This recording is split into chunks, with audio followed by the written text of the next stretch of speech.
रोहतास जिले के नगर परिषद बिक्रमगंज के वार्ड संख्या 5 के आनंद नगर से है, जहां आनंद नगर के मुख्य पथ जो इंटर स्तरीय कॉलेज सहित स्टेडियम के अलावे कई विद्यालय और गांव से जुड़ा हुआ है, जो इस समय तालाब में तब्दील हुआ दिखाई नजर आ रहा है।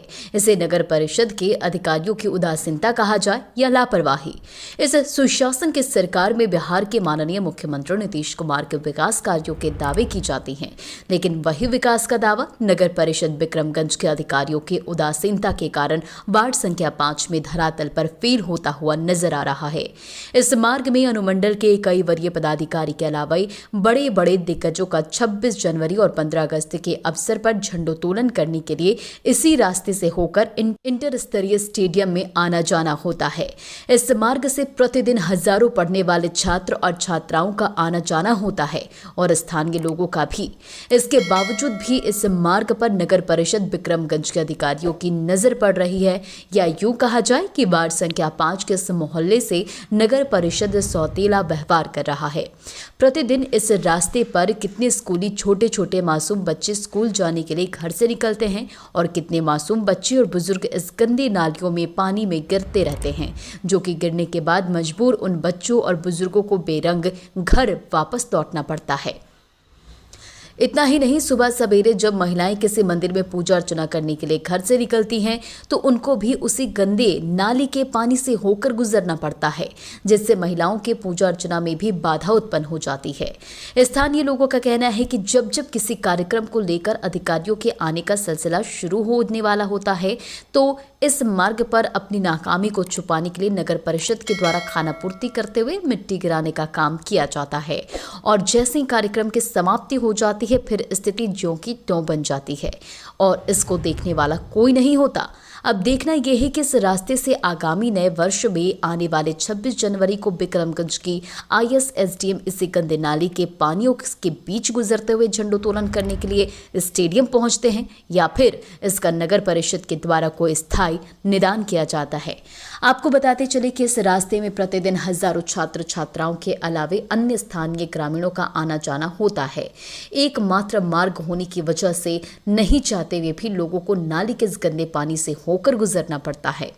इस संबंध में स्थानीय लोगों के द्वारा बताया जा रहा है कि वार्ड परिषद के अलावा अन्य लोगों के द्वारा भी यहां की स्थिति से नगर परिषद के पदाधिकारी को अवगत कराया जा चुका है, लेकिन इसके बावजूद भी अधिकारी के कानों में जूं तक नहीं रेंगते हैं। इस संबंध में आइए स्थानीय सामाजिक कार्यकर्ता और जदयू नेता सुभाष यादव की जुबानी सुनते हैं कि आखिर किस कारण से यहाँ की स्थिति नारकीय बनी हुई है। ये सब रोड पर पानी कैसे लगा है, क्या कारण है पानी लगने का?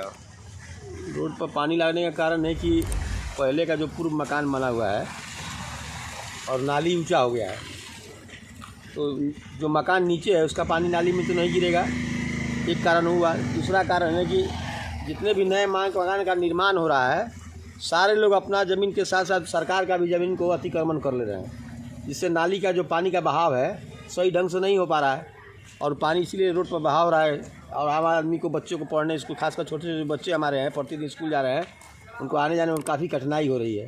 पूजा का पाठ करने के लिए महिलाओं को रोड पर जाना है, वो भी बेचारी गंदे पानी में हेल करके जा रही हैं।